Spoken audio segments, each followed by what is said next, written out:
হনুমানজি কিভাবে শনিদেবের প্রভাব থেকে মুক্তি পেয়েছিল। এখানে হনুমানজি কিন্তু সাত্ত্বিক ছিল, একদম সৎকর্মে কর্মবিত ছিল। তো যার কারণে কিন্তু শনিদেবের কোনো খারাপ প্রভাব বা কুপ্রভাব কিন্তু হনুমানের ওপর কিন্তু প্রভাব বিস্তার করতে পারেনি। তো এক্ষেত্রে আপনারা যদি সাত্ত্বিকভাবে থাকেন, আপনারা যদি ভালোভাবে থাকেন, আপনাদের কর্ম যদি শুভ হয়, তাহলে কিন্তু শনিদেব আপনাদের কোনোভাবে ক্ষতি করতে পারবে না। আমি আপনাদেরকে এটা গ্যারান্টি দিয়ে বলতে পারি। নমস্কার দর্শক বন্ধুরা, আজকের আপনাদের সামনে আলোচনা করছি শনির বক্রতা নিয়ে। হ্যাঁ দর্শক বন্ধু, শনি হচ্ছে 2025-এর 13ই জুলাই বক্রি হচ্ছে, মীন রাশিতে ট্রানজিট করেছিল এই বছর। তো এই বছরই কিন্তু আবার প্রথম কিন্তু বক্রি হচ্ছে। তো এই বক্রতার ফলে দ্বাদশ রাশির ওপর কি প্রভাব বিস্তার করবে, ভালো ফল বিস্তার করবে না খারাপ ফল বিস্তার করবে, তো সেই সম্পূর্ণ ভিডিও নিয়ে আপনাদের সামনে এই ভিডিওটি চলে এসেছি। তো ভালো হলে কি করবেন আর খারাপ হলেও কি করবেন, সম্পূর্ণ কিন্তু আমি এখানে বলে যাব দর্শক বন্ধু। তাই ভিডিওটি না স্কিপ করে আপনারা কিন্তু এই ভিডিওটি দেখতে থাকুন।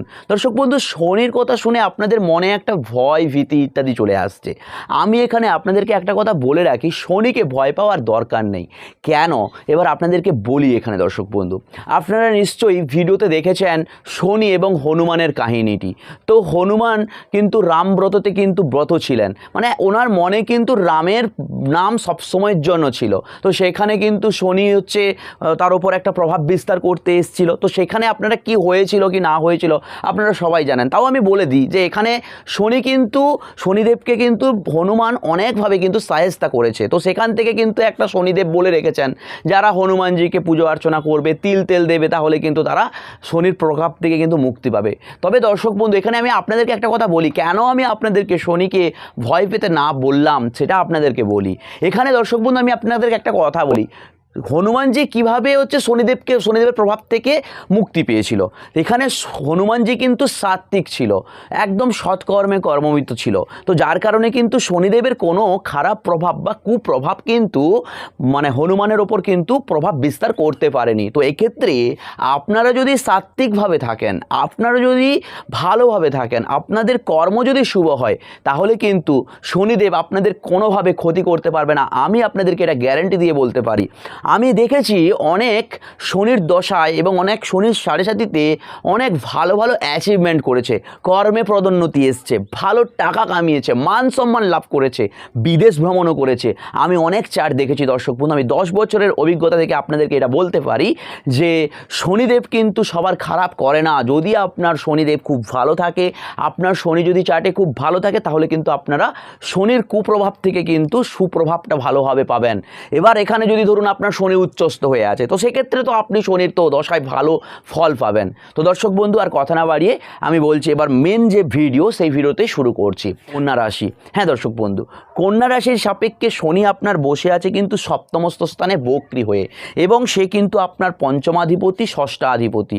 তো এক্ষেত্রে দর্শক বন্ধু, ষষ্ঠপতি এবং পঞ্চমপতি হওয়ার কারণে আপনার বসে আছে কিন্তু হচ্ছে সপ্তমস্ত স্থানে। তো এক্ষেত্রে কিন্তু একটা ভালো দিক আমি দেখতে পাচ্ছি।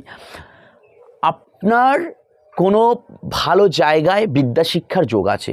তবে উচ্চ বিদ্যার জন্য আপনারা যে দূরবর্তী স্থানে যাবেন, সেক্ষেত্রে আপনারা একবার কোষ্ঠী বিচার করিয়ে নেবেন, তাহলে কিন্তু আপনাদের একটা ভালো ফল লাভ করতে পারবেন। না হলে আপনারা ধরুন কোথাও চলে গেলেন বিদ্যা শিক্ষার জন্য, রাজ্যের বাইরে বা দেশের বাইরে, সেক্ষেত্রে আপনাদের শারীরিক প্রবলেম আসতে পারে। তবে ব্যবসাপাতি ক্ষেত্রে ভালো আমি দেখতে পাচ্ছি। ব্যবসার জন্য কিন্তু এই শনির বক্রতা আপনাদের পক্ষে কিন্তু খুব ভালো আমি দেখতে পাচ্ছি। তবে মাঝে মধ্যে কিন্তু আপনার যে কর্মচারী, তাদের সাথে কিন্তু কোনো ঝামেলা, তাদের সাথে কোনো ঝঞ্ঝাট ইত্যাদি কিন্তু একটা পড়ে যাওয়ার সম্ভাবনা কিন্তু থাকছে দর্শক বন্ধু।